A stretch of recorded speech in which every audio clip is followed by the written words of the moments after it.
លោកវិភាគថាខ្មែរខ្លាំងឲ្យខ្មែរសាកបិទព្រំដែនមើលថាតើខ្មែរខ្លាំងឬក៏ខ្សោយ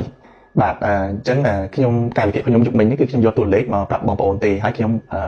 បញ្យល់បន្ថែមការគិតរបស់ខ្ញុំខ្លះខ្ញុំអត់បាននិយាយថាខ្មែរខ្លាំងខ្ញុំបានថាខ្មែរចលិញពីការបិទច្រកព្រំដែនទេខ្ញុំនិយាយថាប្រទេសថៃខាតគាត់ខាត់បងអីខ្លះពេលតែគាត់បិទច្រកព្រំដែនអញ្ចឹងយើងមើលទៅលើតួលេខបាននៅខែ4ឆ្នាំ2025តួលេខគឺខ្ញុំបានពីក្រសួងពាណិជ្ជកម្មផុតថៃណាដែលខ្ញុំយកត្រាជាដុល្លារចុះ1ដុល្លារគឺ33បាតអញ្ចឹងយើងឃើញថាប្រទេសថៃខាងថៃគេរាយការណ៍ខ្លួនគេគឺថាគេលក់មកខ្មែរ368លានដុល្លារនៅខែ4ហ្នឹងហើយគេទិញពីខ្មែរវិញ110លានដុល្លារបាទតួលេខនេះជាតួលេខផ្លូវការខ្ញុំអត់និយាយតួលេខមួយចំនួនដែលថាមានអត់ផ្លូវការមួយចំនួនណានាំចេញនាំចូលហ្នឹងរកស៊ីកិច្ចពន្ធហ្នឹងក៏មានខ្លះនៅក្នុងហ្នឹងអញ្ចឹងខ្ញុំអត់និយាយតួលេខនេះខ្ញុំយកតួលេខផ្លូវការអញ្ចឹងបើសិនជាបងប្អូនយកតួលេខហ្នឹងមកបងប្អូនមិនទៅ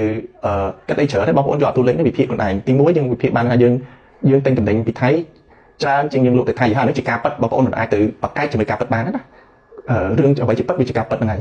ទី2បងប្អូនអាចវិភាគតាមវាទៅជាវិជ្ជមានឬអវិជ្ជមានបើបងប្អូនវិជ្ជមានថាអង្គខ្មែរយើងគាត់បានតែយើងទិញតំណែងថៃច្រើនដែរជាតិជនសំខាន់របស់ថៃបានយើងអ្នកមានលុយទិញតំណែងថៃដែរតែម្នាក់ដែលវិភាគអវិជ្ជមានក៏នឹងអាចថាខ្មែរយកចិត្តធ្វើអីជាតំណងរបស់ពីថៃមកអញ្ចឹងណាតែខ្ញុំក៏សួរមួយដែរខ្ញុំចង់ថាអ្នកខ្លះវាអវិជ្ជមានពេកថាគាត់និយាយអញ្ចឹងថាខ្មែរចេះធ្វើអីចេះទៅយកតំណែងមកពីថៃមកចុះខ្លួនឯងជាជនខ្មែរចុះខ្លួនមិនធ្វើទៅបាទបើសិនជាខ្ញុំសុខចិត្តអត់ហ៊ាននិយាយអីច្រើនទេបាទខ្ញុំអង្គុយធ្វើរឿងបាទដូចថាខ្ញុំឃើញគេផលិតរឿងផលិតអីនៅប្រទេសគេខ្ញុំចូលមកស្រុកខ្មែរហើយចាក់បានលុយស្រុកខ្មែរខ្ញុំគិតថារឿងយើងធ្វើមានគុណភាពនាំចេញទៅក្រៅប្រទេសខ្ញុំទៅធ្វើខ្សែភាពយន្តហ្នឹងហ្មងបាទទាំងអត់ដំបូងអត់មានជំនាញអីទៅធ្វើហ្មងបាទទៅវិនិយោគទៅធ្វើគឺខ្ញុំអត់ចាំនិយាយអីច្រើនណាអត់នាំហត់ព្រោះយើងអត់ដឹងថាការពិបាកមួយដើម្បីធ្វើអីមួយគឺពិបាកប៉ុណ្ណារបស់គេមួយបើយើងនិយាយវាស្រួលទេតែយើងទៅធ្វើពិបាកអញ្ចឹងបើខ្ញុំចង់ជំនះ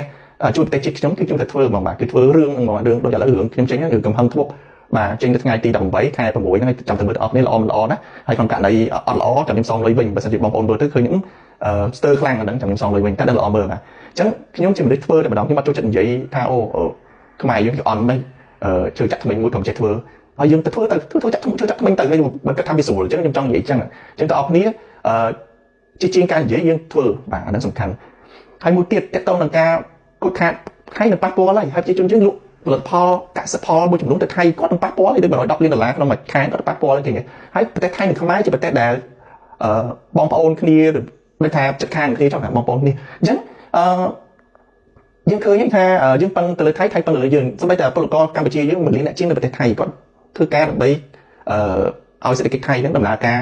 បានខ្លះដែរថាទទួលទៅការកម្លាំងពលកម្មពីកម្ពុជាណាហើយក៏យើងបានកម្រៃពីហ្នឹងហើយវាជូនមកប្រទេសខ្មែរមួយឆ្នាំ1000លានដុល្លារជាងទៅតាពីការធ្វើការនៅប្រទេសថៃហ្នឹងក៏បញ្ជូនលុយមកស្រុកខ្មែរអញ្ចឹងខ្មែរក៏បានផលប្រយោជន៍គាត់ក៏បានកម្លាំងពលកម្មប្រើឃើញអាហ្នឹងវាអាចមានផលប៉ះពាល់1លាន